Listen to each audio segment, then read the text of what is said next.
Nós vamos falar nessa aula sobre o sistema de alimentação. Sistema de alimentação por quê? Porque ele trabalha com o alimento do veículo. E o que é o alimento do veículo? É o combustível, seja ele a gasolina, álcool, diesel ou GNV. A função desse sistema é armazenar, preparar e transportar o combustível do tanque até o motor. As principais peças que compõem esse sistema são tanque de combustível. Aqui nós temos o tanque onde fica armazenado o combustível. Tubulações por onde o combustível vai passar, percorrendo o seu caminho até chegar ao motor.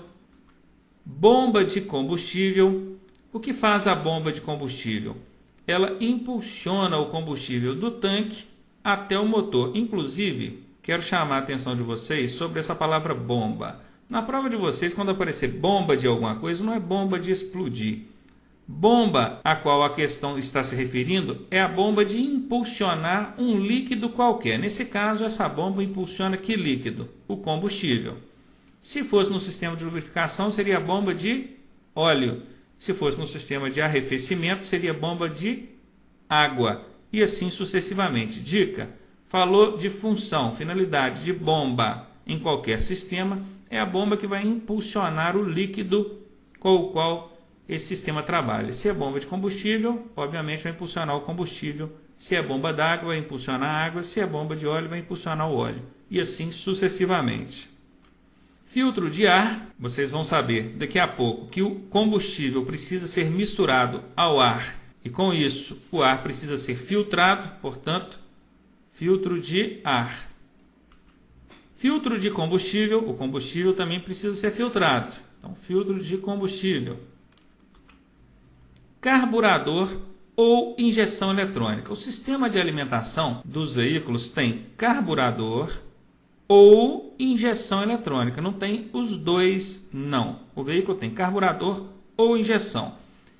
E pela razão desses dois dispositivos serem muito perguntados em prova, ou seja, é alvo frequente de questões de prova, eu quero dar um destaque especial para esses dois dispositivos, carburador ou injeção eletrônica. Ainda falando sobre o sistema de alimentação, claro, nós temos o carburador e temos a injeção eletrônica. Isso aqui não é uma injeção eletrônica, isso aqui é apenas um bico injetor, que é uma peça que eu coloquei aqui para poder representar o sistema de injeção eletrônica. Se eu fosse colocar aqui todo o sistema, eu precisaria colocar várias peças. Por isso eu coloquei apenas uma que representasse o sistema. E aqui nós temos o carburador. Qual a função tão importante que essas duas peças têm no sistema de alimentação? Realizar a mistura explosiva. Quem estudou um pouquinho de química sabe que combustível sem ar não pega fogo.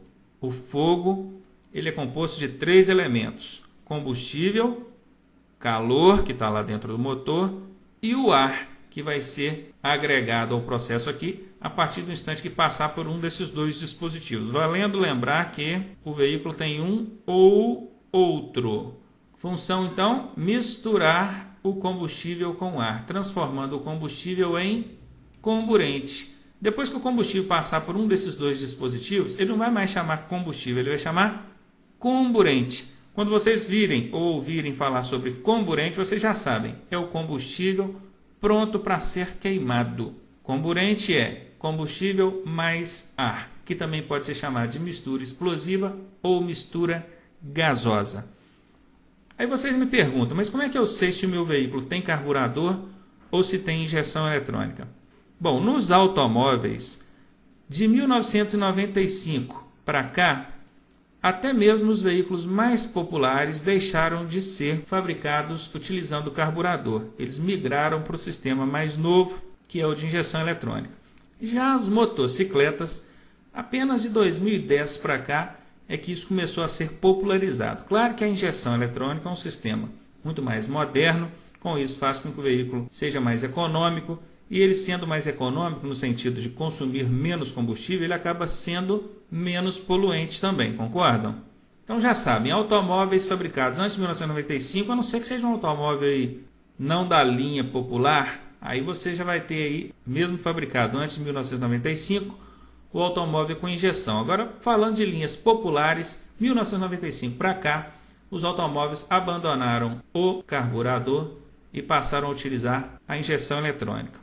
Se o seu veículo tem carburador, certamente ele tem também o afogador. O que é o afogador? É um dispositivo que pode ser acionado no painel de instrumentos do veículo. E o que ele faz? Quando você dá partida no veículo e o motor desse veículo ainda está frio, quando eu digo frio, quer dizer, ele está abaixo da temperatura ideal de funcionamento, que é entre 60 e 90 graus. O que acontece quando o motor está fora dessa faixa ideal de temperatura? Ele não se mantém funcionando, ele apaga. E para evitar que o veículo fique apagando constantemente, inventaram o tal do afogador, que você aciona ele ali no painel e ele faz com que o carburador proporcione ao sistema de alimentação uma mistura mais rica. O que é mistura rica? É quando o sistema joga mais combustível do que o ideal. Por isso é chamado de mistura rica. Obviamente, com isso vocês concluem que uma mistura pobre é quando o sistema joga menos combustível que o ideal. Se o veículo está trabalhando num regime de mistura rica, funciona mais acelerado, o motor não apaga e com isso ele funciona normalmente até que atinja a temperatura ideal de funcionamento, entre 60 e 90 graus. Claro que dentro de 3 a 5 minutos, com o motor já atingido a temperatura ideal, você precisa desacionar esse dispositivo do afogador, porque senão o veículo vai começar a dar excesso de combustível, vai começar a engasgar e apresentar problemas de mau funcionamento.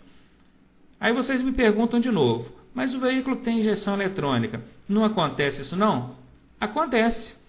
Mesmo problema. Deu partida no veículo com o motor frio, a tendência é que o motor não se mantenha funcionando. Só que você não precisa acionar nenhum dispositivo para corrigir esse problema. O sistema que tem injeção eletrônica, ele percebe que o motor está abaixo da temperatura ideal e já faz com que o sistema projete ali uma quantidade maior de combustível, proporcionando então a mistura rica.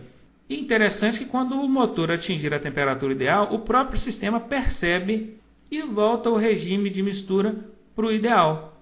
Então o grande interessante nesse caso é que tudo isso acontece, só que sem que você fique sabendo. Tudo automático. É a tecnologia a nosso favor, é claro. Então prestar atenção sobre carburador, injeção, falamos sobre o afogador, que apesar de ser um dispositivo já antiquado, em desuso, a gente quase não vê mais isso em veículos, só se você pegar um veículo muito antigo mesmo para poder dirigi-lo, que você vai ver o afogador.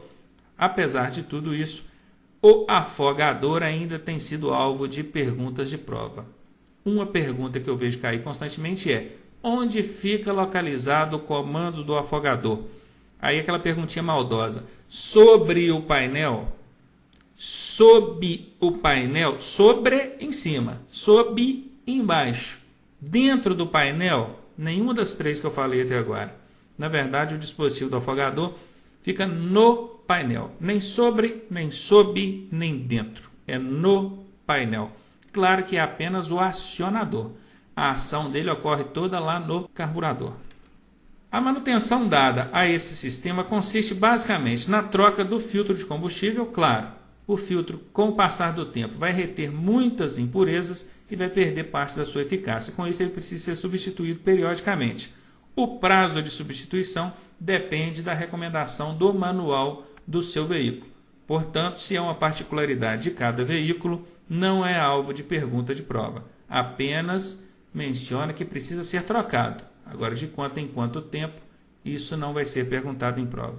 Da mesma forma que a gente precisa trocar o filtro de combustível, a gente precisa trocar também o filtro de ar. O ar passa pelo filtro para depois encontrar com combustível e ser misturado. Só testando vocês. O que mesmo que faz a mistura do combustível com ar? Isso mesmo, carburador ou injeção eletrônica? Essa pergunta cai muito em prova. Prestem atenção.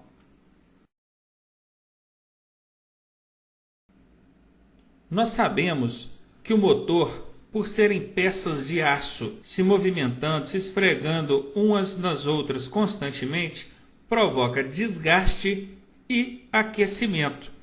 E o sistema de lubrificação ele trabalha justamente para corrigir esses dois fatores. Vejamos, ele reduz o desgaste proporcionado pela movimentação das peças ali e também auxilia no controle da temperatura do motor.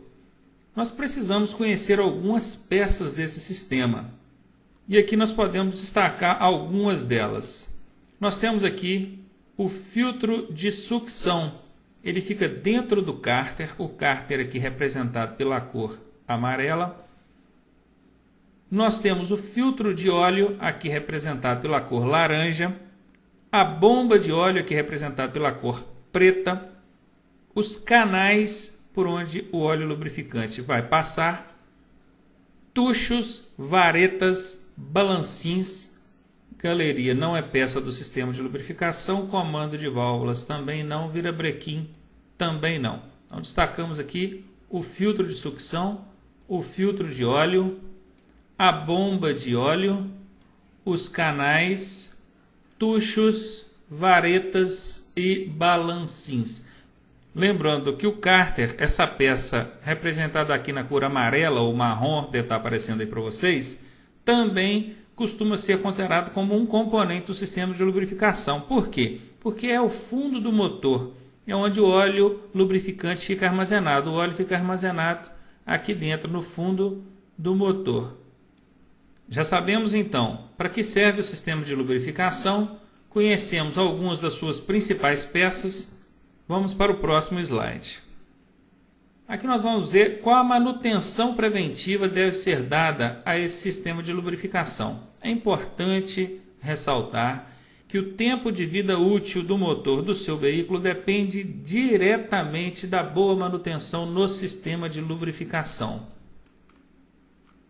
A primeira providência a ser adotada é verificação diária do nível do óleo.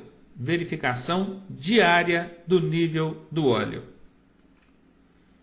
Troca do óleo, neste caso, trocas que devem ser feitas periodicamente. E também a troca do filtro de óleo. E agora, para entender melhor como proceder no caso da verificação diária e também trabalhando com algumas dicas e informações nesse sentido, nós vamos ver o seguinte. Ao abrir o capô do seu veículo, você deve localizar essa argolinha amarela que normalmente vai ficar visível. Logo assim que você visualizar a parte ali superior do motor, você já deve encontrar essa argolinha. Puxando essa argolinha, você pode introduzir o seu dedo ali e puxar, você vai observar que presa a essa argolinha tem uma vareta. Olha aqui o comprimento dessa vareta. Ela é bem comprida, porque ela pega lá da parte superior do motor até o fundo do motor. O que nos interessa aqui é a pontinha dessa vareta. Conforme aqui foi colocado uma lupa para vocês, para dar um zoom, aumentar a visualização, aqui nós temos a ponta dessa vareta. Essa verificação do nível do óleo deve ser feita com o motor frio e desligado.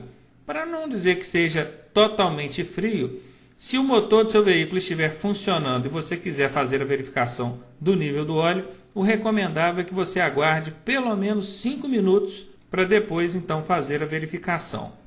Você deve observar a marcação alta e baixa na indicação da vareta.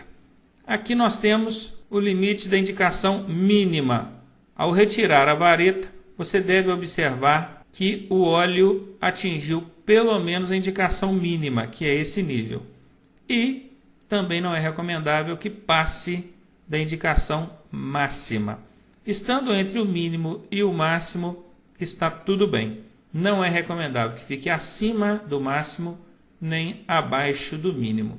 Quais são os prejuízos causados em razão da desobediência a esses critérios? Se o nível do óleo estiver abaixo do mínimo, certamente vai faltar óleo para fazer a lubrificação adequada do motor. E com isso, o desgaste e o aquecimento aumentarão. Se o nível do óleo estiver acima do máximo, vai aumentar a pressão no cárter, o que pode proporcionar vazamentos, ruptura das bielas, sem contar que o excesso de óleo lubrificante vai aumentar ali na queima junto com o combustível, sujando as velas de ignição e danificando o catalisador. Portanto, nível acima do máximo não recomendável, abaixo do mínimo também não recomendável. O ideal é que esteja entre o mínimo e o máximo.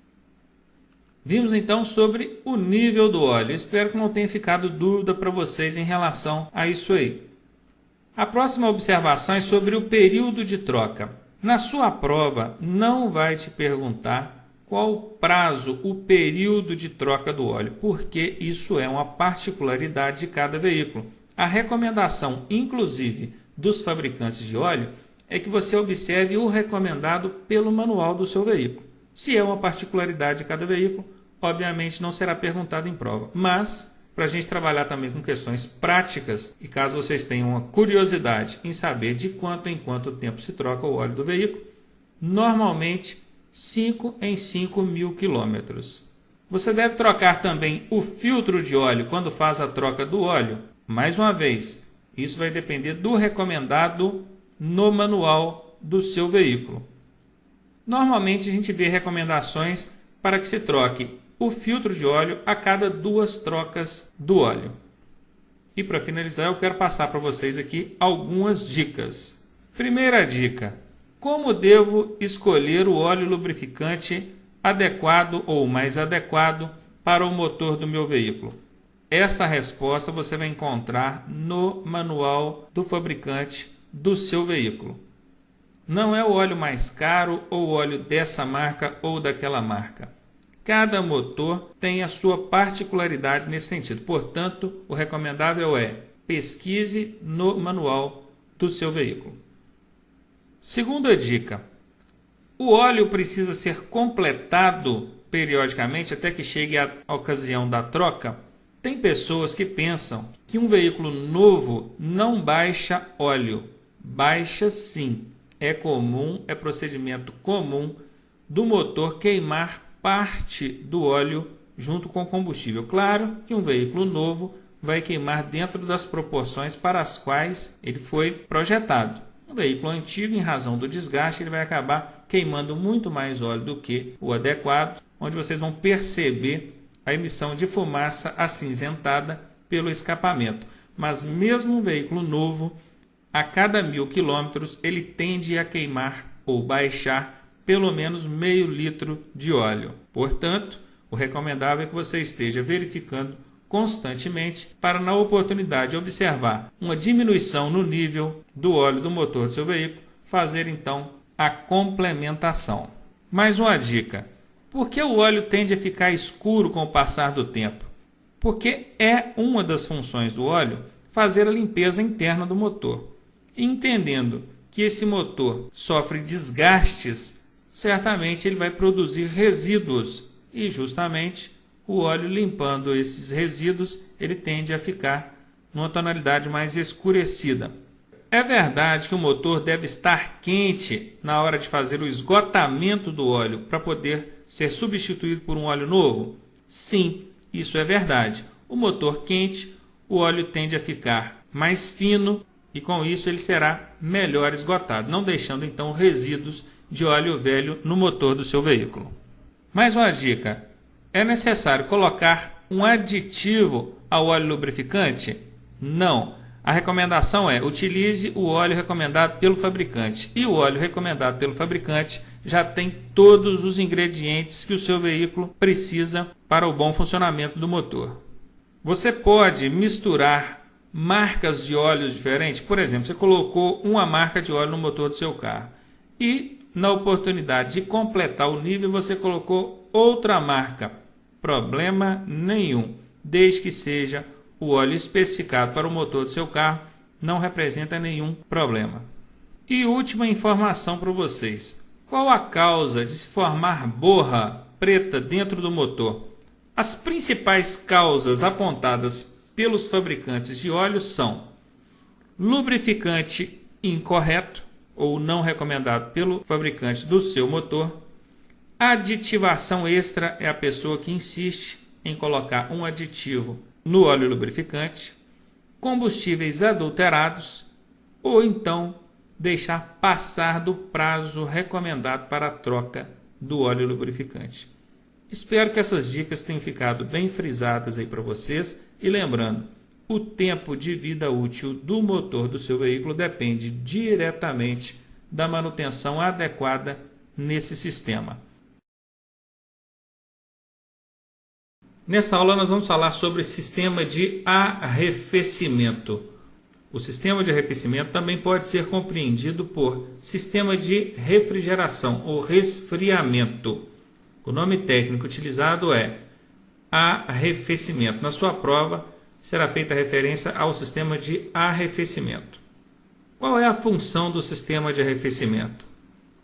Controlar a temperatura do motor, mantendo-o numa temperatura média entre 60 e 90 graus. Ele pode ser água e ar. Conheçamos então algumas peças do sistema de arrefecimento. Nós temos a principal peça do sistema de arrefecimento, que é o radiador. O radiador está aqui mostrado pela setinha. Essa peça aqui no desenho está representada pela cor vermelha. O radiador é uma central de trocas.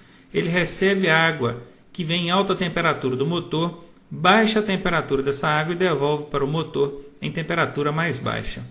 Nós temos a mangueira inferior, que é justamente a mangueira que sai do radiador levando a água para o motor. Nós temos também a mangueira superior, que é a mangueira que traz a água do motor para o radiador. Nós temos a bomba d'água. Qual a função da bomba d'água? Isso mesmo, impulsionar a água no sistema de arrefecimento. Nós temos a ventoinha, que é esse ventilador, aqui representado pela cor verde. Ele puxa o ar, fazendo com que o ar transpasse o radiador, baixando a temperatura da água. Nós temos as tubulações do arrefecimento e nós temos o termostato, também conhecido como válvula termostática, mostrado aqui pela setinha vermelha para vocês. Válvula termostática. Daqui a pouquinho a gente vai entender exatamente o que essa válvula termostática faz. Nesse desenho nós temos em cores mais contrastantes as peças do sistema de arrefecimento. Essa peça maior de cor azul e branca que nós estamos vendo aqui é o radiador. Vou tentar circular ele aqui para a gente entender exatamente. Essa peça azul com centro branco. Aqui em cima nós temos a mangueira superior, que é a mangueira que leva a água do motor para o radiador. Vamos entender como é que funciona esse sistema. Aqui, de cor amarela, nós temos a válvula termostática ou termostato. Como é que funciona esse sistema? Essa válvula mantém a tubulação fechada. Você acionou o motor. Enquanto o motor estiver em temperatura baixa, a água não deve circular pelo sistema. Por isso, a válvula permanecerá fechada.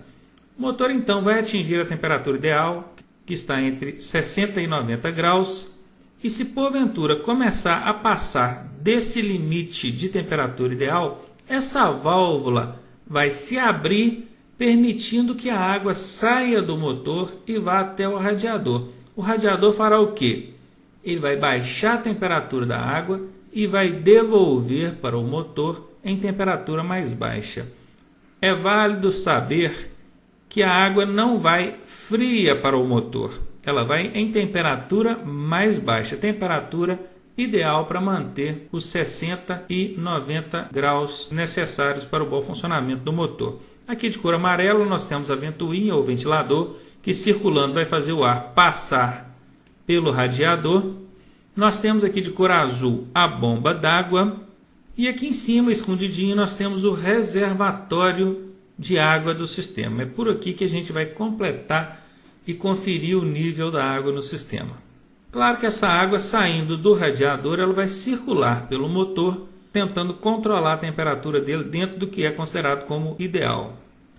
Nessa animação nós temos a representação do motor, onde a cor vermelha indica a água em alta temperatura e a cor verde indica a água em temperatura mais baixa. Observe que o ventilador funcionando faz com que o ar passe pelo radiador. E aqui em cima nós temos o indicador de temperatura, que quando está na posição baixa, a válvula permanece fechada e a água não sai do motor e vai para o radiador. Quando está em posição alta, a válvula vai se abrir, permitindo a saída da água do motor, indo até o radiador para que possa ser baixada a sua temperatura e devolvida ao motor. Então dá para observar aqui, de forma animada, qual o comportamento do sistema de arrefecimento em relação ao controle da temperatura do motor.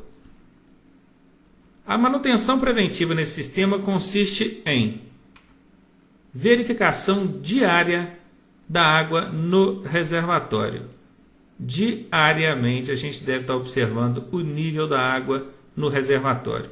Do lado desse reservatório vai ter a indicação máxima e a indicação mínima do nível da água. Se você olhar com atenção, você vai identificar logo essas marcações de máximo e mínimo, podendo então observar se a água no sistema de arrefecimento está dentro do nível adequado.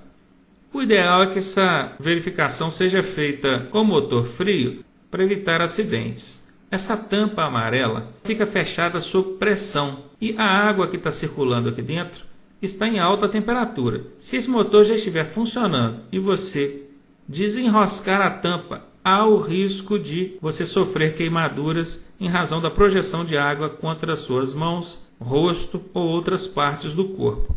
Se porventura você, dirigindo o veículo, percebeu que o painel te indicou um excesso de temperatura do motor, o ideal é que você imobilize o veículo imediatamente, aguarde alguns minutos, cerca de 10 a 20 minutos, até a temperatura do motor baixar, para depois então você abrir essa tampa e, verificando que o nível da água está baixo, poder completá-lo. Em prazos maiores, a gente precisa também fazer a limpeza do radiador. O radiador, conforme falei anteriormente, é a principal peça do sistema de arrefecimento. É a central de trocas que recebe a água quente vinda do motor e devolve em temperatura mais baixa. Só para concluirmos mais essa aula, eu quero lembrar a vocês que, se o veículo apresentar superaquecimento e você insistir em dirigir o veículo nessas condições, problemas sérios podem acontecer com o funcionamento do seu veículo. Problemas tais como estouro das mangueiras que levam a água do motor para o radiador ou do radiador para o motor, estouro do próprio radiador, costuma empenar as válvulas de admissão e escape lá dentro do motor do seu veículo, em casos mais extremos, derreter as juntas de vedação entre o cabeçote e o bloco, provocando vazamento e muitas das vezes até uma deterioração irreversível no motor do seu veículo. Enfim, o superaquecimento do motor pode chegar ao extremo de você perder o motor do seu veículo. Portanto, não relaxem nesse sentido. Façam uma verificação diária de forma adequada, sempre conferindo o nível da água, evitando assim problemas maiores com o seu veículo. Questões de prova são abordadas nesse sentido. Todas as dicas que eu dei aqui nessa aula, com certeza, são cobradas em prova. Se você prestou atenção em cada detalhe e fez as suas anotações, com certeza não terá dúvida em responder questões dessa natureza na hora do seu exame.